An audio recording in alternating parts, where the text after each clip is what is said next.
Hello everyone, welcome to my channel easy SR. इस वीडियो में हम स्टडी करेंगे ट्रांसपोर्टेशन इन ह्यूमन बीइंग, या हम इसको बोल सकते हैं सर्कुलेटरी सिस्टम। देखो, जो हम खाना खाते हैं वो डाइजेस्ट होता है, उसका यूजफुल पार्ट हमारी बॉडी फंक्शन में यूज किया जाता है। लेकिन जो कुछ इससे क्या है, वेस्टेज प्रोडक्ट भी बनते हैं। वो वेस्टेज मटेरियल हमारे लिए हार्मफुल होते हैं। वेस्टेज मटेरियल में क्या क्या आते हैं, जैसे कार्बन डाइऑक्साइड, यूरिया, ये हमारे शरीर से कैसे बाहर निकलते हैं, या फिर डाइजेस्टेड फूड का यूजफुल पार्ट कैसे यूज होता है, और वेस्टेज प्रोडक्ट कैसे बाहर निकलते हैं शरीर से, ये सारे किस में आते हैं, सर्कुलेटरी सिस्टम में आते हैं। यही हम स्टडी करेंगे। तो जो हमारा सर्कुलेटरी सिस्टम है, इसके पार्ट क्या क्या होते हैं, एक तो ब्लड वेसल और हार्ट, ये तीनों किसके अंदर आते हैं, सर्कुलेटरी सिस्टम में आते हैं। ठीक है, जो ब्लड है, ब्लड भी एक मेजर पार्ट है सर्कुलेटरी सिस्टम का, जो हेल्प करता है किसमें, जो ट्रांसपोर्टेशन है उसमें ये हेल्प करता है। ठीक है, तो ब्लड क्या होता है, तो आज हम इस वीडियो में ब्लड के बारे में स्टडी करेंगे। नेक्स्ट पार्ट में हम स्टडी करेंगे ब्लड वेसल या हार्ट। ठीक है, तो देखो ब्लड क्या होता है। ब्लड का मतलब क्या है, रक्त। ये जो ह्यूमन बीइंग है उसके अंदर जो एडल्ट होते हैं उसमें कितने लीटर ब्लड प्रेजेंट होता है, ये पूछा जाता है एग्जाम में। 5 से 6 लीटर कितना ये ब्लड प्रेजेंट होता है एक एडल्ट पर्सन में। ठीक है, तो ब्लड क्या है, ब्लड एक रेड कलर का फ्लूइड है। फ्लूइड का मतलब क्या होता है, लिक्विड। ठीक है, जो फ्लो करता है ब्लड वेसल में, हमारी बॉडी के हर पार्ट में ब्लड फ्लो करता है, किसके थ्रू, ब्लड वेसल के थ्रू। ठीक है, ये ब्लड वेसल हम स्टडी करेंगे नेक्स्ट पार्ट में। तो मैं एक बार आपको थोड़ा बता दूं, हमारे शरीर में 2 ब्लड वेसल प्रेजेंट होती है, एक होती है आर्टरीज और एक होती है विंस। ठीक है, जो आर्टरीज है वो रेड कलर की होती है, और जो विंस होती है वो क्या है, ब्लू कलर की होती है। जैसे मैं आपको डायग्राम में बताऊं कि ये हमारे शरीर का एक क्या है, सर्कुलेटरी सिस्टम है। ठीक है, सर्कुलेटरी सिस्टम में मैंने क्या बताया, क्या क्या आता है, ब्लड, एक ब्लड वेसल और हार्ट। ठीक है, ये आते हैं। तो देखो, जो ब्लड वेसल होती है, ब्लड वेसल क्या होती है, नसें होती हैं। देखो, हमारे शरीर में एक रेड कलर की नसें होती है, एक ब्लू कलर की नसें होती है। ठीक है, जो रेड कलर की नसें होती हैं तो उनको क्या बोला, यानी कि रेड कलर की जो वेसल्स होती हैं उनको आर्टरीज बोला जाता है, और ब्लू कलर की वेसल को क्या है, वेन्स बोला जाता है, जिन्हें हम नेक्स्ट पार्ट में स्टडी करेंगे डिटेल में। ठीक है, तो ब्लड क्या होता है, blood is a red colour fluid which flow in blood vessel to every part of the body. ठीक है, कि जो ब्लड है ना वो क्या एक फ्लूइड है, और उसका कलर कैसा होता है, लाल होता है, और वो हमारे शरीर के हर एक पार्ट में क्या है, फ्लो करता है, किसके थ्रू, ब्लड वेसल के थ्रू। ठीक है, तो ब्लड के भी पार्ट होते हैं। जो ब्लड है वो क्या करता है, कंसिस्ट करता है ब्लड प्लाज्मा और ब्लड सेल। ठीक है, तो ये दोनों के दोनों पार्ट है किसके, ब्लड में, ये पाए जाते हैं ब्लड प्लाज्मा और ब्लड सेल।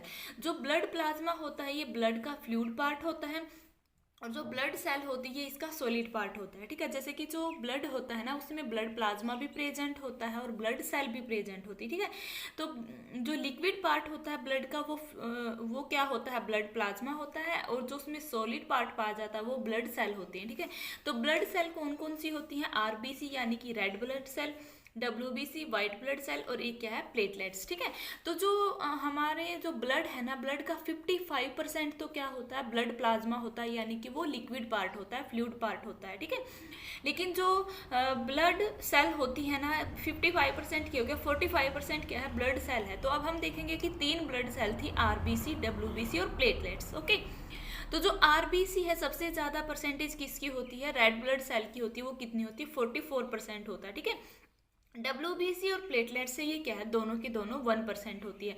तो ब्लड सेल सबसे ज़्यादा कौन सी पाई जाती है, आरबीसी पाई जाती है। ठीक है, यानी कि रेड ब्लड सेल पाई जाती है ब्लड में, जो कितनी है, 44% है, और प्लाज्मा पार्ट ज़्यादा होता है। ठीक है, तो जैसे कि मैंने यहाँ पे रिप्रेजेंट किया गया है कि ये एक ब्लड है, जैसे हमने सैंपल लिया है ब्लड का, तो जो ये सॉलिड पार्ट यहाँ पे दिखा रखा है, ये सॉलिड पार्ट जो मैंने रेड कलर से रिप्रेजेंट किया, ये ब्लड सेल को बताता है, यानी कि या आरबीसी, WBC और प्लेटलेट्स को। लेकिन जो ये लिक्विड पार्ट है अंदर दिखाया गया, ये लिक्विड पार्ट क्या है, ये है इसका प्लाज्मा, यानी कि ब्लड प्लाज्मा। अब हम देखेंगे कि जो प्लाज्मा प्रेजेंट होता है, जो लिक्विड पार्ट है किसका, ब्लड का, उसका क्या काम होता है, यानी कि प्लाज्मा का क्या काम होता है, ये क्या है, बोर्ड एग्जाम के लिए बहुत ही इंपॉर्टेंट है। ओके, तो देखो ब्लड प्लाज्मा, क्योंकि यहाँ से सेपरेट सेपरेट क्वेश्चन अराइज किए जा सकते हैं। ब्लड प्लाज्मा क्या होता है, ब्लड प्लाज्मा का फंक्शन क्या होता है, आरबीसी क्या है, WBC क्या है, प्लेटलेट्स क्या है, आज हम इस वीडियो में ये सारे डिटेल में जानेंगे। मैं कोशिश करूँगी कि आपके जितने भी क्वेश्चन अराइज होते हैं इस वीडियो से वो सारे के सारे क्लियर हो जाएं। ठीक है, तो देखो ब्लड प्लाज्मा क्या होता है, फ्लूइड पार्ट होता है। Plasma is the fluid part of A blood, ठीक है, क्योंकि ब्लड का जो फ्लूइड पार्ट होता है वो प्लाज्मा होता है, ठीक है। तो प्लाज्मा की फंक्शन क्या होती है? Plasma carry water, various material like digested food, waste material, carbon dioxide, hormone from one part of the body to another part. देखो प्लाज्मा का काम क्या करता है, जो प्लाज्मा होता है ना, ये क्या करता है, साथ में तो ये जो वाटर है और कार्बन डाइजेस्टेड फूड है उनको ये कैरी करता है और उनको भेजता है ये वन पार्ट से हमारी बॉडी के अनदर पार्ट तक। और साथ में ही ये क्या करता है, मैसेंजर का भी काम करता है, यानी कि ये क्या करता है, हार्मोन का भी ट्रांसपोर्टेशन करता है from one part of the body to another part. Main function क्या है प्लाज्मा का, ये कैरी करता है water, digested food, waste material जैसे कि कार्बन डाइऑक्साइड और hormone from one part of body to the another part, ये इसका फंक्शन है, ठीक है।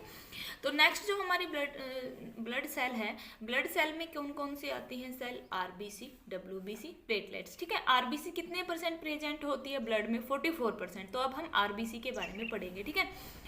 देखो आरबीसी का फुल फॉर्म क्या होती है, रेड ब्लड सेल, ठीक है। तो जो आरबीसी होती है उनको क्या बोला जाता है, एरिथ्रोसाइट भी बोला जाता है। तो ये यहाँ से पूछा जा सकता है एरिथ्रोसाइट किसको बोला जाता है, आरबीसी को, ठीक है। तो आरबीसी क्या होती है, ये रेड कलर की सेल होती है। तो यहाँ से एक वेरी वेरी इंपॉर्टेंट क्वेश्चन है जो क्या होता है, अभी आरबीसी का कलर है जो रेड ब्लड सेल है वो लाल रंग की ही क्यों होती है, due to in the presence of haemoglobin, क्योंकि इसमें रेड कलर का एक पिगमेंट प्रेजेंट होता है, वो पिगमेंट क्या होता है, हीमोग्लोबिन होता है, ठीक है। तो देखो red blood cell are red in colour due to presence of red pigment called haemoglobin. देखो क्या है, जो रेड ब्लड सेल है उनका क्या होता है, कलर रेड होता है, किसकी वजह से होता है, due to presence of red pigment, जिसको क्या बोला गया है, हीमोग्लोबिन, ठीक है। तो अब हम इसके फंक्शन देखेंगे क्या क्या होते हैं आरबीसी के फंक्शन। तो देखो जो आरबीसी होती है ना, उनके फंक्शन से पहले मैं आपको इसकी शेप के बारे में बताऊंगी कि आरबीसी की शेप कैसी होती है। Biconcave disc with a flattened centre. देखो क्या होता है, ये ऐसे बनी होती है, यहाँ बीच में इसका फ्लैंटेड सेंटर होता है, ठीक है, यानी कि यहाँ से ये ऐसे होते हैं कि अंदर की साइड है थोड़ी सी, ठीक है। तो इसकी शेप कैसी होती है, biconcave disc with a flattened centre, ठीक है। तो ये क्या होती है, रेड, जैसे मैं यहाँ पे डायग्राम में आपको दिखाऊं, ये क्या है, रेड ब्लड सेल है, क्योंकि देखो यहाँ से क्या बोला गया, बाई कॉन्केव क्या होते हैं, ये बाई कॉन्केव शेप होती है। और फ्लैंटेड सेंटर, फ्लैंटेड का मतलब कि ये अंदर की ओर थोड़ा सा ऐसे धसा हुआ होता है। तो ये शेप होती है किसकी, रेड ब्लड सेल की, ओके। तो अब हम इसके फंक्शन देखेंगे क्या होते हैं फंक्शन।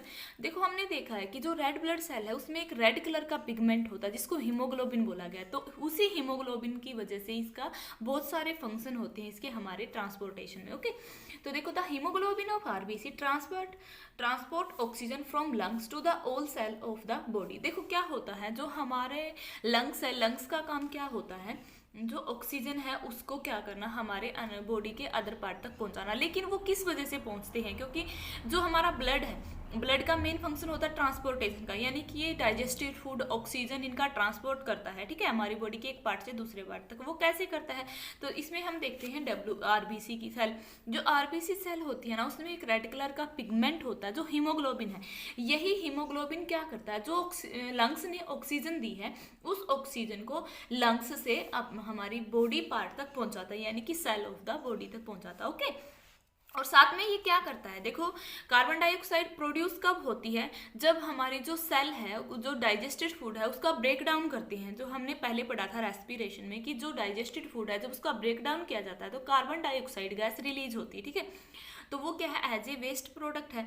तो हीमोग्लोबिन क्या करेगा, कार्बन डाइऑक्साइड गैस को कहाँ पहुंचा देगा, लंग्स तक पहुंचाएगा। यानी कि जो गैस का ट्रांसपोर्टेशन होता है, एक्सचेंजिंग होता है, वो हीमोग्लोबिन के कारण होता है। ये क्या करता है, लंग्स से ऑक्सीजन को तो हमारी बॉडी पार्ट तक पहुंचाता है, और बॉडी पार्ट से जो कार्बन डाइऑक्साइड प्रोड्यूस हुई है during break down of digested food, उस कार्बन डाइऑक्साइड को ये लंग्स तक पहुंचाता है, ठीक है, ताकि वो हम बाहर निकाल सके, ओके। तो ये बहुत ही इंपॉर्टेंट फंक्शन है किसका, आरबीसी का। It carry carbon dioxide produce by the cell during the breakdown of digested food to the lungs. यानी कि जो गैस का एक्सचेंज होता है वो किसकी वजह से होता है, आरबीसी की वजह से, क्योंकि उसमें एक हीमोग्लोबिन प्रेजेंट होता है, okay.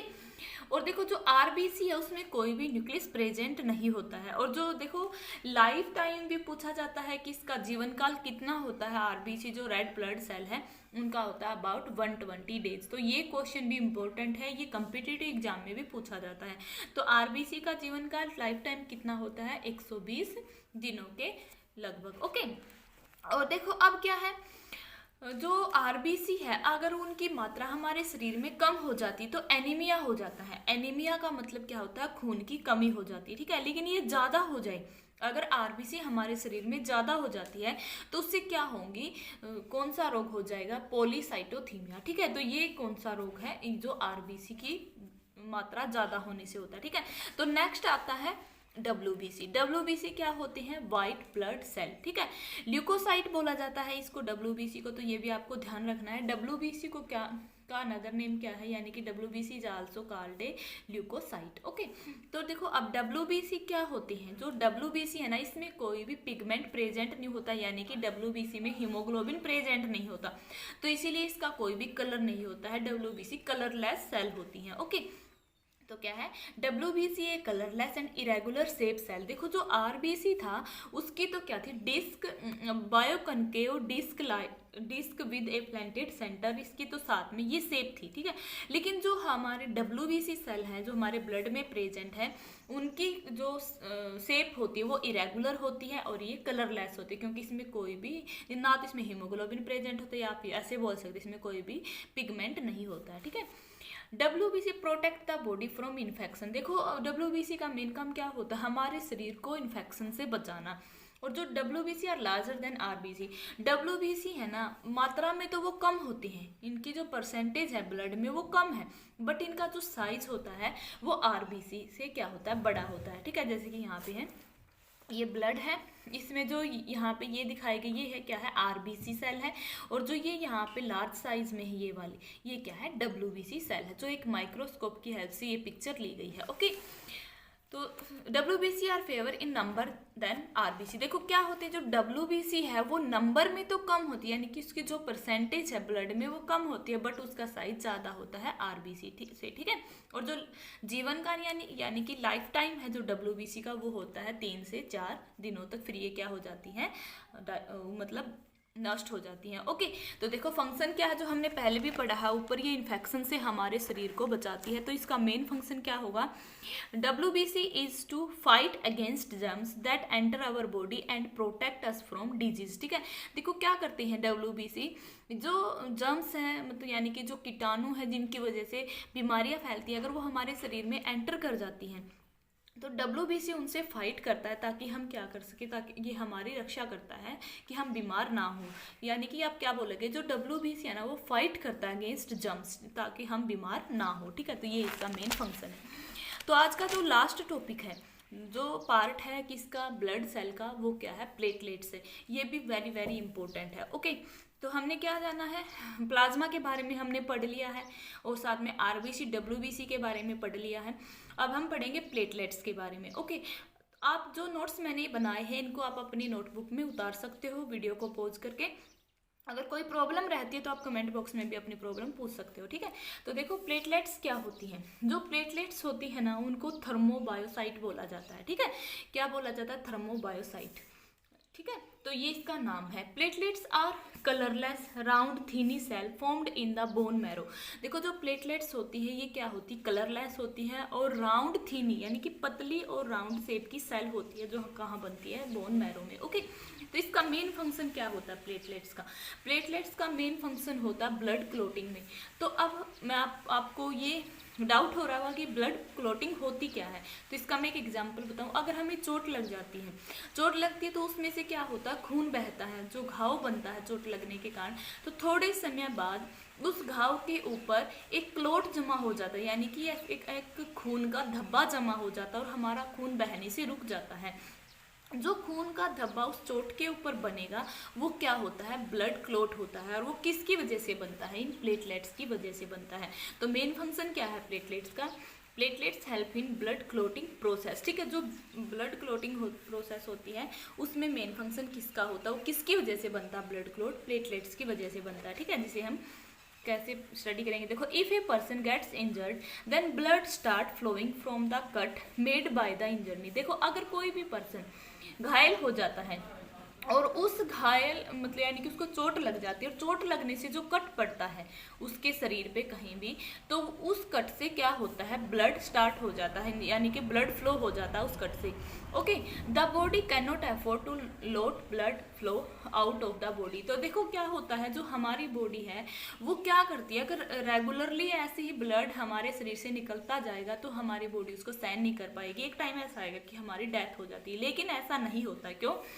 So after some time a dark red clot is formed which plug the cut and bleeding stop। देखो कुछ टाइम के बाद क्या हो जाता है, उस जो कट हमारे शरीर पे पड़ा है यानी कि जो चोट लगी है उसके ऊपर एक डार्क रेड कलर का क्लोट जमा हो जाता है, धब्बा जमा हो जाता है, और वो क्या कर देता है, उस कट में से जो खून बह रहा है उसको रोक देता है। ठीक है, the blood clot is formed due to the presence of platelets in the blood. तो ये ब्लड क्लॉट किसकी वजह से बनता है, जो प्लेटलेट्स प्रेजेंस है हमारे ब्लड में। ठीक है, तो इससे क्या कंक्लूजन निकला है कि जो प्लेटलेट्स होती हैं उसकी वजह से क्या बनते हैं, ये क्या हेल्प करती हैं ब्लड क्लोटिंग में। ठीक है, तो नेक्स्ट जो हमारी वीडियो होगी उसमें हम स्टडी करेंगे ब्लड वेसल के बारे में। ठीक है, उम्मीद है कि आपको ये वीडियो अच्छी लगी होगी। अगर अच्छी लगी है, समझ में आया है ये टॉपिक, तो लाइक और शेयर और मेरे चैनल को सब्सक्राइब जरूर करना, बेल आइकन के बटन को ऑल पे प्रेस करना ताकि मैं आगे जो वीडियो बनाऊँ उसकी नोटिफिकेशन आप तक पहुँचती रहे। Thanks for watching this video.